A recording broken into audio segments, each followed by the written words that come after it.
Praise the Lord. परमेश्वर की दया उसकी करुणा से एक और अवसर मिला उसके वचन में से सीखने का। आइए आज के वचन हम देखेंगे यशायाह और उसका 44वां अध्याय। पहले आयत में पढ़ता हूं, उसके अंदर लिखा है, परंतु अब हे मेरे दास याकूब, हे मेरे चुने हुए इस्राएल, सुन ले।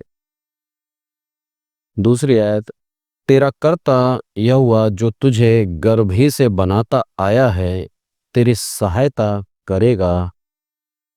यो कहता है, हे मेरे दास याकूब, हे मेरे चुने हुए यशरून, मत डर। ये समय यदि हम देखें तो बेबीलोन की गुलामी का है। उस गुलामी में से प्रभु इनको निकालना चाह रहा है और बोल रहा है कि तू मत डर। परमेश्वर हमारी अवस्थाओं को जानता है, परमेश्वर हमारी परिस्थिति को जानता है, परमेश्वर हमारी जरूरतों को जानता है।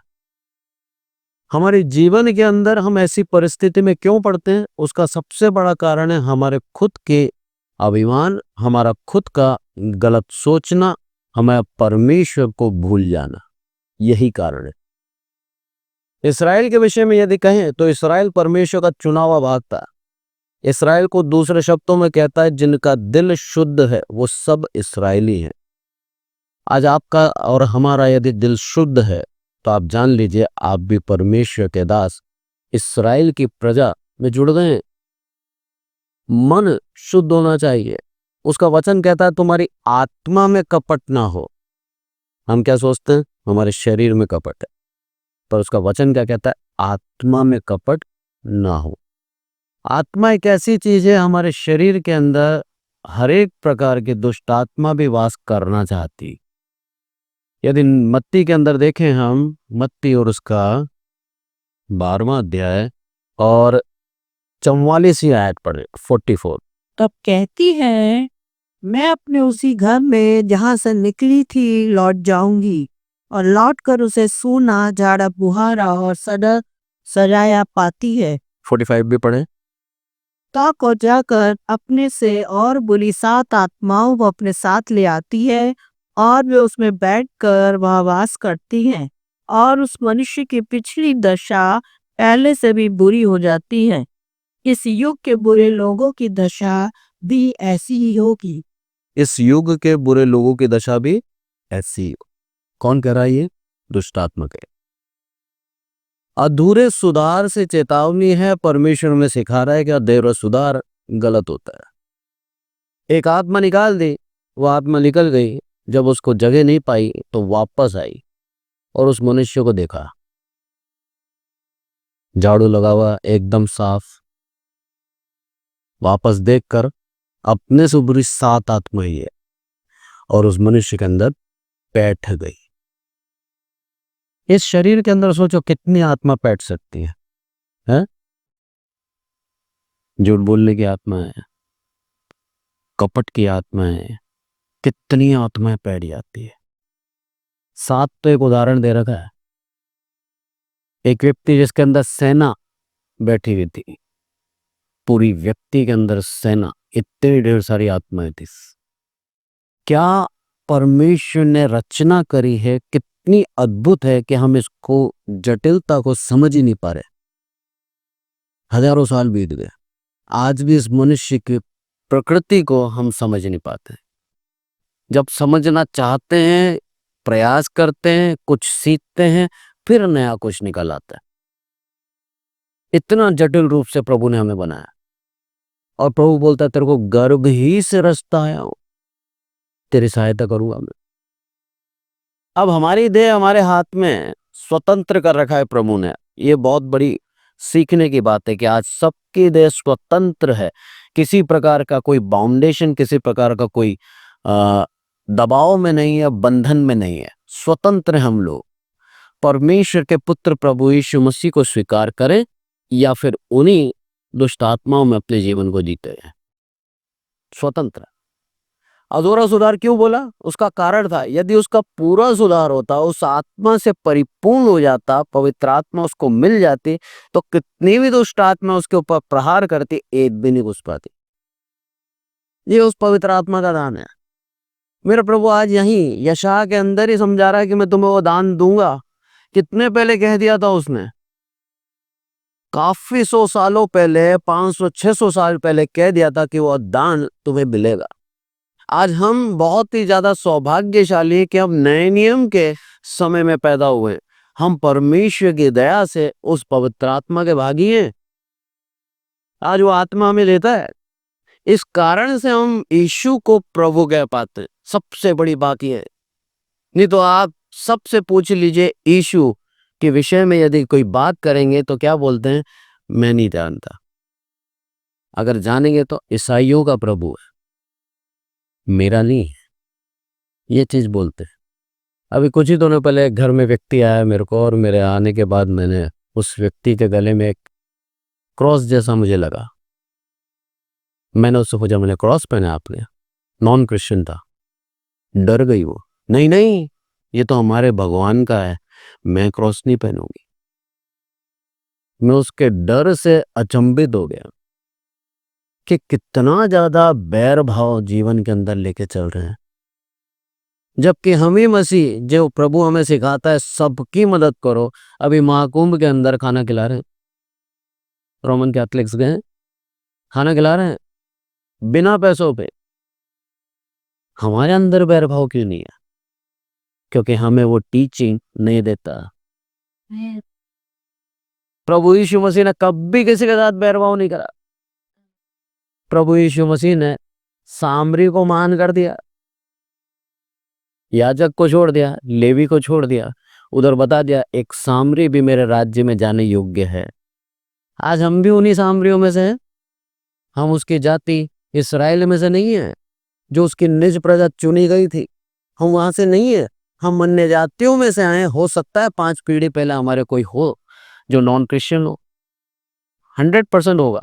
5 नहीं तो 10 पीढ़ी पहले होगा, पर 100% मसीह जितने भी भारत के अंदर हैं, वो कोई ना कोई किसी न किसी जाति के अंदर थे।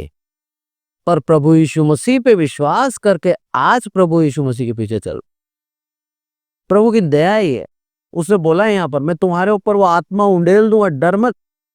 क्योंकि जब तक तू अकेला है तब तक तू डर सकता है, पर जब तेरे पास सहायक आ जाएगा तब तुझे डरने की आवश्यकता नहीं। एक बलवान आपके साथ बॉडीगार्ड होते हैं, डरता है क्या इंसान? नहीं डरता। जैसे इंसान प्रसिद्ध हो जाता है और पैसे वाला हो जाता है, आपने देखा होगा उसके साइडों में बॉडीगार्ड खड़े होते हैं। क्यों खड़े रखते हैं? उनको उनकी जान का खतरा है। आज हमारी जान का खतरा नहीं है। परमेश्वर उसके बावजूद भी हमें सहायक देता है, ऐसा सहायक जिसको कोई हरा नहीं सकता, हरा नहीं सकता। इसलिए बोलता है यहाँ पर, दोबारा पढ़ता हूं मैं यशायाह के अंदर, कि तेरा कर्ता यहोवा अभी तक जो कुछ करा है वो तेरे यहोवा ने करा है। ये चीज हमें मालूम होनी चाहिए कि सिर्फ कर्ता जो है वो हमारा यहोवा है।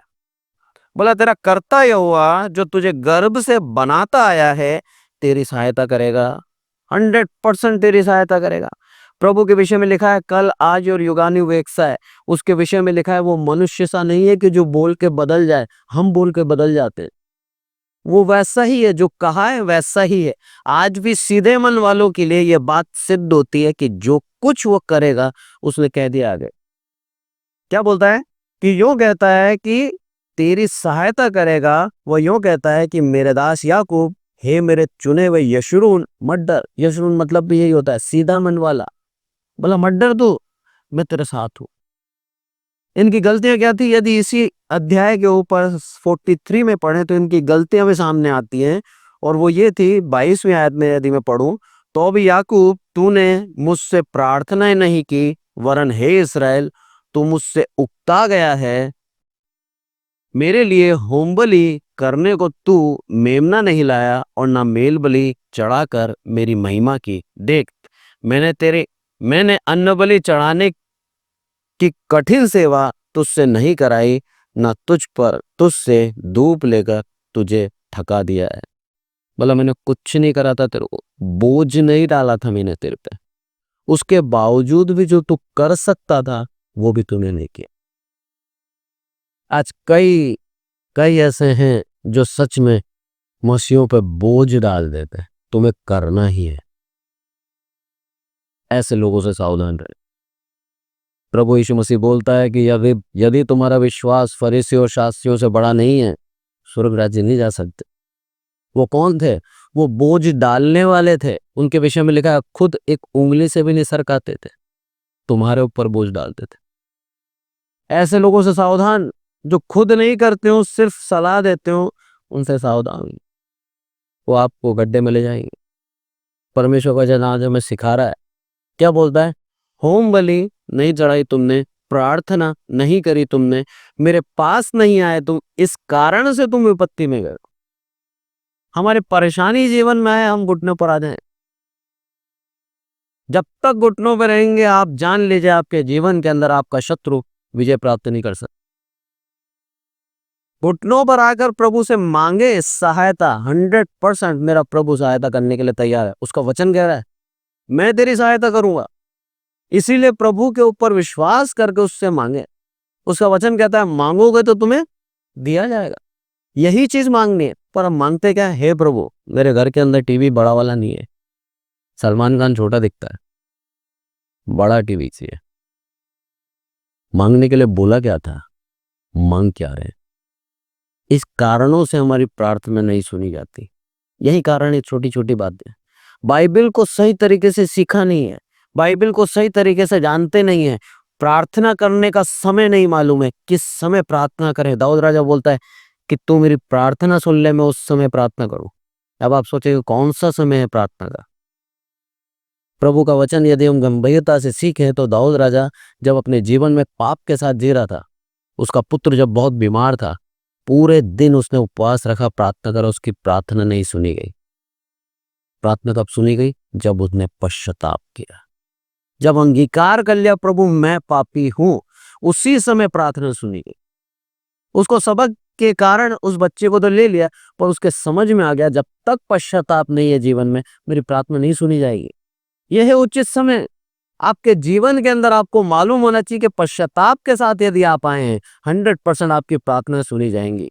यदि पश्चाताप के बिना अपराध में बने हुए, कपट रूपी आत्मा के साथ सिर्फ दिखाने के लिए वही प्रार्थना आप किए जा रहे हैं, आप जान लीजिए आपकी प्रार्थना कभी नहीं सुनी जाएगी। बहुत कठोर है पर सत्य।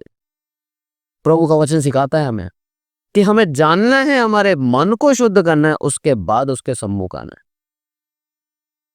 एक नॉर्मल से व्यक्ति जो कि एक पद पे बैठा है, ऊंचे पद पे बैठा है, उस व्यक्ति से मिलने के लिए भी हम तैयारी करते हैं। अभी मोदी जी गए थे अमेरिका, वहां जाके एलन मस्क से मिलके आया। एलन मस्क जो टेस्ला का मालिक है, दुनिया का सबसे बड़ा अमीर है, उस व्यक्ति ने अपने परिवार को साथ लेकर मोदी जी से मिला, तैयारी करी उस लेगी। एक व्यक्ति से मिलने के लिए हम तैयारी करते हैं, पर इस चर्च में आने से पहले अपने मन को नहीं जांचते और तैयारी नहीं करते, तो मेरा प्रभु आज भी हमसे नाराज है। बोलता है तुम मेरे चुने हुए हो, मैंने तुम्हें आशीष दी है और देता भी रहूंगा, पर उससे पहले तुम्हें अपने मनों को जांचना है और तैयार करना है कि मैं प्रभु के सम्मुख जा रहा हूं, प्रभु के पास जा रहा हूं। कहीं अशुद्धि, कहीं कपट जीवन में तो नहीं है? यदि है तो दूर कर दे, नहीं तो मेरा प्रभु नाराज होगा। वो नहीं चाहता और वो सुनता नहीं है। उसका वचन कहता है सदा वाद विवाद करता नहीं रहेगा, सदा क्रोध करता नहीं रहेगा। आज हमें त्याग रखा है, इसका मतलब ये नहीं कि वो क्रोध करना भूल गया है, क्रोध करता है वो, पर सिर्फ हमारी अच्छाई के लिए कि हमारे को दंड ना देने पड़े, हमें त्याग के रखता है, इंतजार करता है, धीरज धरता है कि यह व्यक्ति दोबारा आएगा, और जब आता है उसको दोबारा ग्रहण करता है। ये प्रभु की दया है।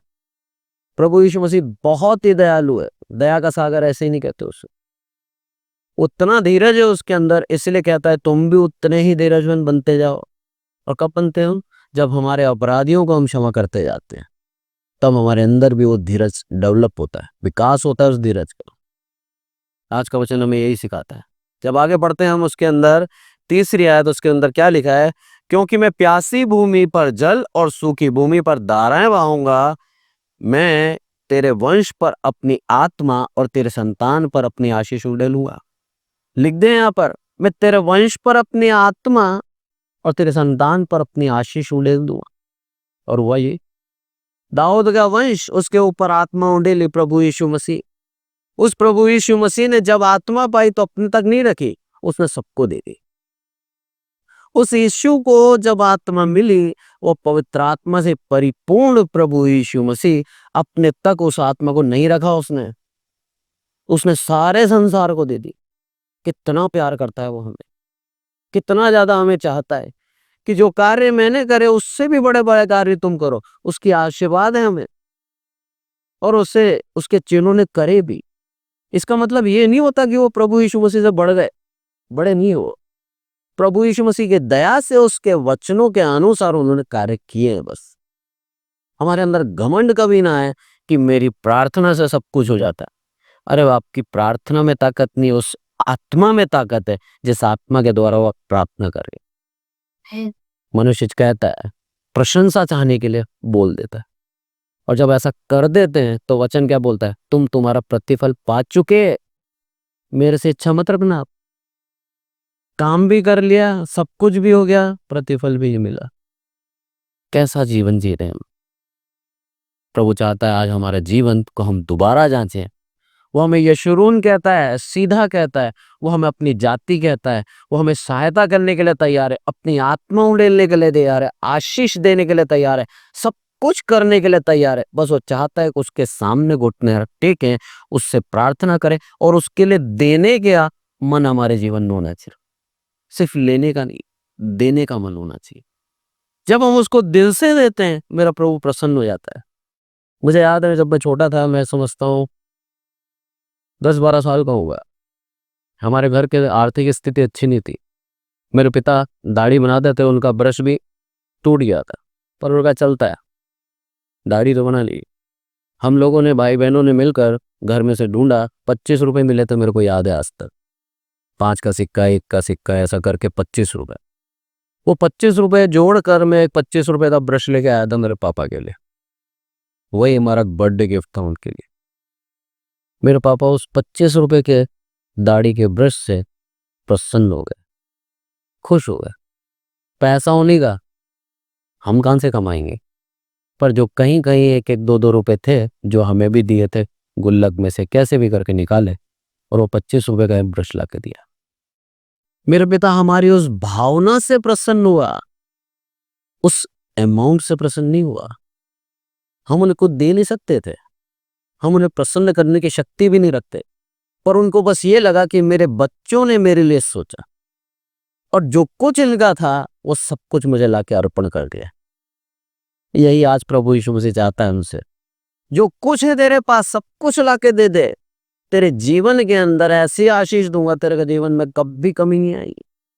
और मेरे पिता के उन आशीषों के कारण आज हम चारों के चारों अपने पैरों पे खड़े, चारों के घरों के अंदर हर एक समान सब आशीषित है। हर एक प्रकार से प्रभु ने हम चारों को आशीषित किया है। यह है प्रभु की दया। उस प्रेम के कारण मेरे प्रभु ने आशीष दी। आज आपके जीवन में भी आशीष यदि आप चाहते हैं, वो प्रेम दर्शाएं, जो कुछ आपका है मन से लेकर आए। ऐसा नहीं कि सिर्फ दिखावा कि उसने इतना दिया तो मैं भी इतना दे देता हूं। अगर ऐसा है, आप जान लीजिए आपकी भेंट ग्रहण नहीं हो रही। केन की भेंट ग्रहण नहीं हुई थी, हाबिल की हो रही। हाबिल दिल से लाता था, केन दिखावे के लिए लाता था। पैसा तो उसका भी जा रहा था, पर कुछ फायदा हुआ क्या उसको? नहीं हुआ। हमारे विचारों में, हमारी सोच में, हमारी जीभ में हमारा उद्धार छुपा है। हम क्या कहते हैं, कैसे कहते हैं, उसमें उद्धार छुपा है। हमारे वचनों के अंदर थोड़ा सा भी अहम है, आप जान लीजिए मेरे प्रभु ने आपको एक तरफ कर रहा है, और धीरज धर रहा है कि मेरा पुत्र कब वापस समझकर मेरे पास आए। आज का वचन यही सिखाता है हमें। जब आगे पढ़ते हैं हम यूहन्ना के अंदर, उसके अंदर आप देखें यूहन्ना और उसका 14 अध्याय और 11वीं आयत। यशायाह में हमने देखा कि परमेश्वर एकमात्र परमेश्वर यहोवा है जो उनको उद्धार देने की शक्ति और सामर्थ रखता है। ये चीज परमेश्वर ने सिखाई यशायाह के अंदर।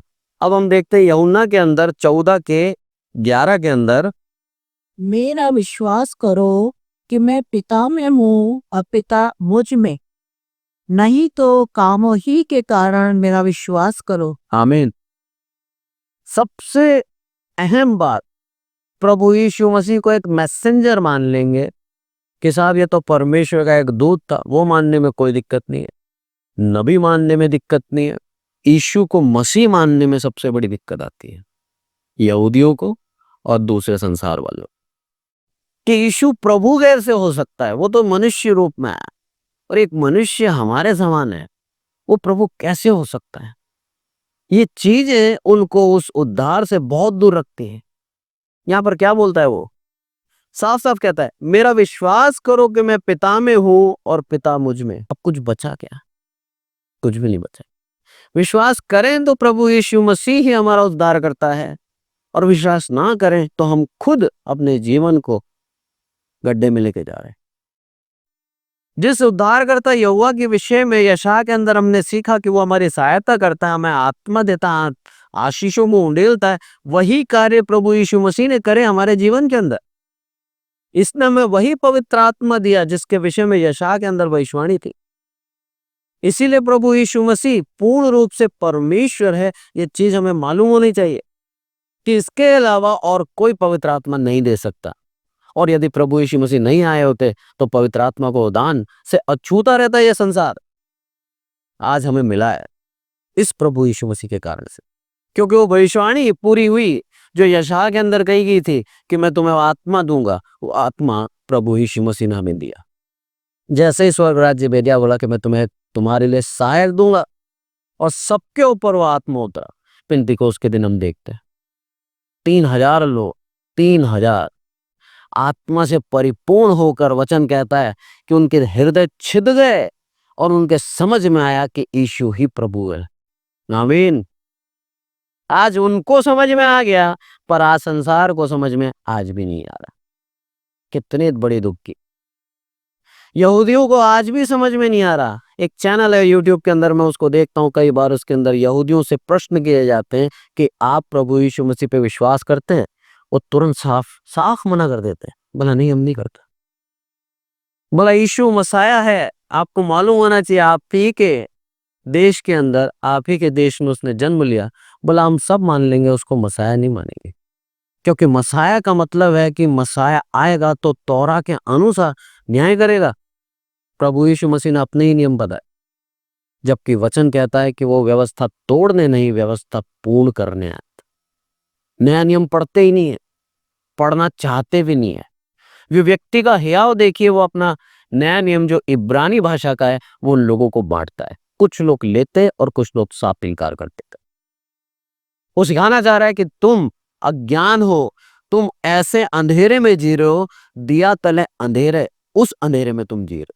दुनिया ने तो रोशनी पाली उस इस्राएल के अंदर पैदा होने वाले प्रभु यीशु मसीह से, पर तुम उस दिए के नीचे रहने वाले अंधेरे के समान उस अंधेरे में जी रहे हो। पूरे संसार के अंदर आपको मालूम है यहूदी कितने हैं? मात्र 1,90,00,000। जरा से यहूदी, 2 करोड़ भी नहीं है बेचारे। और पूरे संसार के अंदर मसीह कितने हैं? मोर देन 350 करोड़, 350 करोड़ से ज्यादा मसीह हैं। जो पहले थे वो पिछले हो गए, जो पिछले थे वो पहले हो गए। हमारे लिए सौभाग्य की बात है कि हम अन्य जाति में थे, उस प्रभु यीशु मसीह की दृष्टि हम पर हो गई और हमें उद्धार के लिए उसने चुन लिया। लिखा है साफ साफ, तुम चुने हुए हो मेरे। अगर हम उन यहूदियों की तरह होते तो शायद मैं कहता हूं आज भी हम यीशु को मसीह नहीं मानते। हजारों साल बीत गए, 2000 साल किसे बोलते हैं, 2000 साल में भी उनका विश्वास उस यीशु के ऊपर नहीं आया। कितनी बड़ी दुख की बात है। जबकि यहाँ साफ कहता है मैं पिता में हूं और पिता मुझ में है। ये चीज तुम्हें मालूम होनी चाहिए, और इसको भी यदि नहीं मानते तो मेरे कामों के द्वारा ही विश्वास कर लो। आज हमारे जीवनों के अंदर बड़े बड़े काम हुए हैं, बड़े बड़े काम। इस कारणों से प्रभु यीशु मसीह पे विश्वास होकर हमारे जीवन को हमने बदल लिया है। अगर काम नहीं होते तो विश्वास कर पाते क्या? नहीं कर पाते, मुश्किल हो जाता। बड़े बड़े काम हर किसी के जीवन में हुए हैं। वो उद्धार का काम देखकर, उस चमत्कार को देखकर परमेश्वर के ऊपर विश्वास किया है हमने। जब इन्होंने नहीं करा तो प्रभु को कितना दुख होता होगा कि मैं तो तुम्हारे सामने किए हैं।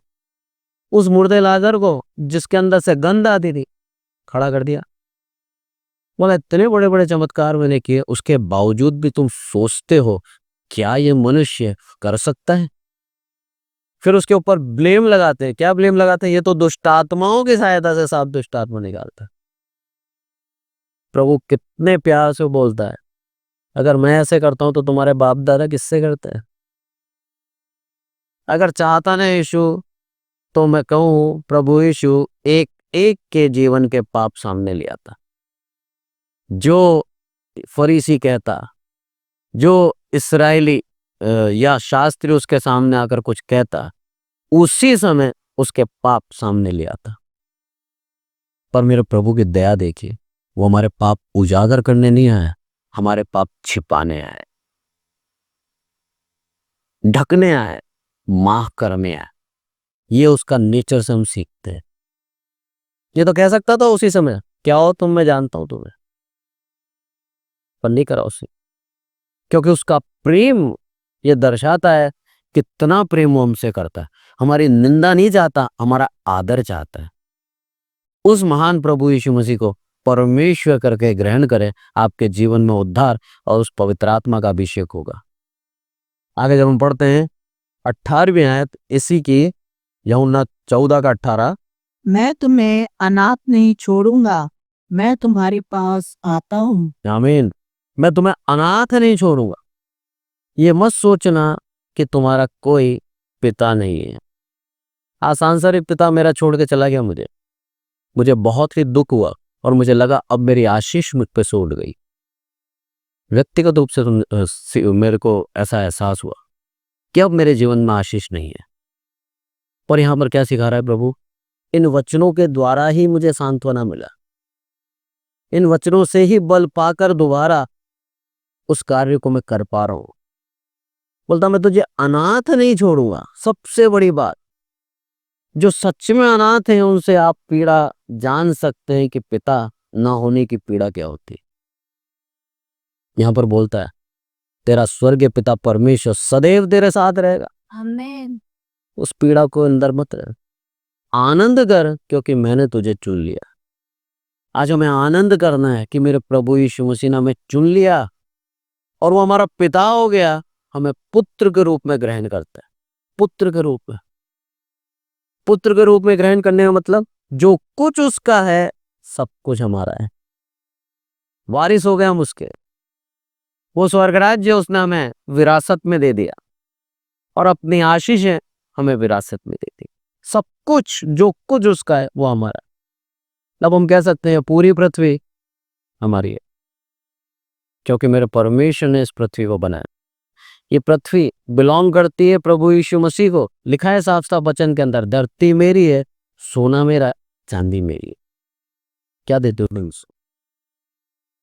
उसके वारिस ठहरे हम, तो हम भी कह सकते हैं जिस भाग के ऊपर प्रभु ने हमें रखा है वो प्रभु ने हमें दिया है आशीष के रूप में। अब्राहम से हम देखते हैं, उसको कहा जितनी जगह तेरी निगाह जा रही है सब तेरा है और तेरे बाद तेरे वंश का। आज तक है उसके पास। क्या अब्राहम ने खरीदी थी क्या? उसने सिर्फ मुर्दे रखने के लिए उस जमीन को खरीदा था, बाकी पूरा कनान देश उसको वैसे ही दे दी। ये प्रभु की दया है। जो कुछ मेरा है मेरे पुत्रों का है, मेरी पुत्रियों का है। आज हमें उसके पुत्र और पुत्री बनकर ही जीवन जीना है। आप जान लीजिए आपके जीवन में बहुतायत की आशीष आने वाली है। बस वो चाहता है कि मेरा पुत्र कहलाए। उसके लिए हमें नित्य उससे प्रार्थना करनी, उसके लिए हमें नित्य उसकी आराधना करनी है, उसके लिए हमें उसको दिल से देना है, इच्छा से देना है कि मेरे प्रभु मैं तुझे प्रसन्न करना चाहता हूं, जो कुछ मुझ में है वो सब तेरा। वचन संहिता के अंदर लिखा है ना 103 के अंदर पहली आयत, जो कुछ मन में है उससे मैं तेरा धन्यवाद करता हूं। क्या है आपके मन में? आपके शरीर के अंदर क्या है? प्राण है, आत्मा है। उस आत्मा से धन्यवाद करें, उस मन से धन्यवाद करें। जब हम उस धन्यवाद को देते हैं प्रभु को हर अवस्था के अंदर, आप जान लीजिए आपके जीवन के अंदर वो आशीष आ गई है, तो देगा। ये प्रभु की दया है, इसलिए बोलता मैं तुझे अनाथ नहीं छोड़ूंगा। 19वीं आयत पढ़ें आप। और थोड़ी देर रह गई है कि फिर संसार मुझे ना देखेगा, परंतु तुम मुझे देखोगे, इसलिए कि मैं जीवित हूँ, तुम भी जीवित रहोगे। आमीन। तुम मुझे देखोगे, संसार नहीं देखेगा। आज संसार नहीं देख पा रहा यीशु, पर आज जो प्रभु का दास है, प्रभु का चुना हुआ है, उस आत्मा का अनुभव कर पा रहा है। वो आज दर्शन ले रहा है, आज भी प्रभु यीशु मसीह की अगुवाई पे चल रहा है, आज भी उसकी इच्छा के अनुसार अपने जीवन को जी रहा है। यह है अंतर विश्वासी में और गैर विश्वासी में। मैं यहाँ पर ईसाई और अन्य धर्म की बात नहीं कर रहा, यहाँ पर बात कर रहा हूं मैं सिर्फ विश्वासी और गैर विश्वासी। किसी भी जाति की क्यों ना हो आप, यदि आप विश्वासी हैं, प्रभु यीशु मसीह पे विश्वास करते हैं और प्रभु यीशु मसीह को उद्धारकर्ता करके ग्रहण किया है, 100% मैं कहूंगा आप स्वर्ग राज्य जाएंगे, यदि आपने उसके नाम से बपतिस्मा लिया है तो। किसी भी जाति के क्यों ना हो, क्योंकि पूरे संसार के लिए उसने जान दी है। उसने विशेष किसी जाति के लिए नहीं दी, पूरे संसार के लिए जाती। यहाँ पर लिखा है 14वीं आयत में, 14 के 14 में, यदि मुझसे मेरे नाम से कुछ मांगोगे तो मैं उसे करूंगा। ये काम है आज हमारा, हमें काम दिया है, हम मांगे। मेरा प्रभु हमें देना चाहता है, मेरा प्रभु हमें आशीष देना चाहता है। उसका वचन कहता है यशा के अंदर उसने भविष्यवाणी करी, उस भविष्यवाणी को प्रभु यीशु मसीह ने पूर्ण करा। मत्ती के अंदर आकर, यूहन्ना के अंदर आकर, नए नियम में हम उस भविष्यवाणी को पूर्ण होते देखते हैं। आज हम सब जो इस कलीसिया में बैठे हैं और जो ऑनलाइन सुन रहे हैं, पवित्र आत्मा से परिपूर्ण है, क्योंकि बिना उसकी आत्मा के आप उसके वचन नहीं सुन सकते। उस आत्मा से परिपूर्ण है, तभी आप उस वचन को सुन पा रहे हैं, तभी आप यीशु को प्रभु कह के पुकार पा रहे हैं। अपना उद्धारकर्ता करके ग्रहण करें उसको, और आपके जीवन के अंदर आप आत्मा का अनुभव करेंगे, आप आशीष का अनुभव करेंगे, और आपके जीवन में आप उद्धार पाएंगे। लिखा है साफ साफ, जिन्होंने, यहाँ पर क्या लिखा है, दोबारा पढ़ता हूं, यदि तुम मुझसे मेरे नाम से कुछ मांगोगे तो क्या मिलेगा, 100% मैं उसे करूंगा। प्रभु आज हमारे लिए करना चाहता है, प्रभु आज हमें कुछ देना चाहता है, पर उससे पहले वो चाहता है हमारे मनों को हम जांचें, कहीं हम उसी अवस्था में तो नहीं है जिस अवस्था में इस्राएली थे। सब कुछ त्याग कर अपने जीवन को अपनी समृद्धि में जी रहे थे। बस प्रभु परमेश्वर को त्याग कर उन्होंने अपने लिए ग्रह देवता बना लिए थे, घृणित जानवरों को पूजने लग गए थे, और प्रभु यीशु मसीह की वो सच्ची और जीवते परमेश्वर को त्याग दिया था। वेदियों पर होम बलियां नहीं चढ़ रही थी, प्रार्थना के लिए घुटने नहीं टिक रहे थे, अपने जीवन को अपने हिसाब से जी रहे थे। यदि ऐसा है तो हम खुद अपने आप को गुलामी में लेके जाते हैं, पर यदि परमेश्वर की व्यवस्था को, परमेश्वर की इच्छा को अपने जीवन से पूर्ण करने का प्रयास कर रहे हैं और चाह रहे हैं कि मेरा प्रभु तू प्रसन्न हो मुझसे, तो आप जान लीजिए आपके जीवन में प्रभु प्रसन्न होगा आपसे। पौलुस कहता है थिस्सलुनीकियों के अंदर साफ साफ कि उसका सुसमाचार हमें दिया गया है, और वो सुसमाचार बिना मिलावट के साथ ऐसा ही हम देते हैं। जब हम ऐसा करते हैं तब यहोवा हमसे प्रसन्न होता है। आपके जीवन के अंदर जो सुसमाचार आपको मिला है, वो सुसमाचार क्या है? प्रभु यीशु मसीह आपके पापों के लिए मारा गया और तीसरे दिन जी उठा, और वही आपका उद्धार करता है। इससे बड़ा सुसमाचार और कोई नहीं है। ये सुसमाचार जब आपने पा लिया तो ऐसा का ऐसा ही संसार तक पहुंचाना है कि मैं तो बच गया, मेरे को तो प्रभु ने बचा लिया, मेरे पापों को तुम माफ कर दिया, अपने पापों को तुम भी क्षमा करा लो। उदार है वो, दयालु है वो, जो कोई उसके पास आएगा उसके पाप क्षमा करेगा। और जब पाप क्षमा हो जाते हैं, आप जान लीजिए आपकी प्रार्थना सुनने का सही वक्त वही है। आप उसके पास आए, उद्धार के लिए आए, आप उसके पास आशीष के लिए आए, आप उसके पास उस आत्मा के लिए आए। उसका वचन कहता है वो देना चाहता है उदारता से। उसका वचन में कहीं कंजूसी नहीं है। उसका वचन कहता है ऊंडेलूंगा। ऊंडेलूंगा मतलब क्या होता है? एक पानी का गिलास ले लो आप और उसको उंडेल दो, कुछ बचेगा गिलास के अंदर? नहीं बचेगा। प्रभु ऐसे उंडेलना चाहता है। बोला जो कुछ मेरा है पूरा दे दूंगा तेरे को। अरे हम पूरी आशीष ले नहीं सकते, हमारा कटोरा छोटा है, हमारा कटोरा भी उमड़ने लगेगा। जब हमें उससे आशीष मिलेगी, आप भी आशीषित होकर दूसरों को आशीष देने लगोगे। कटोरा ही छोटा है, उसकी आशीष ले ही नहीं सकते हो। पर मेरा प्रभु क्या बोलता है? पूरी दे दूंगा। तैयार रखें। पतरस के उदाहरण से हम देखते हैं, उसके पास जाल छोटी थी, नाव छोटी थी, पर मच्छियां फटे जाल में भी उसके नाव में आ गई।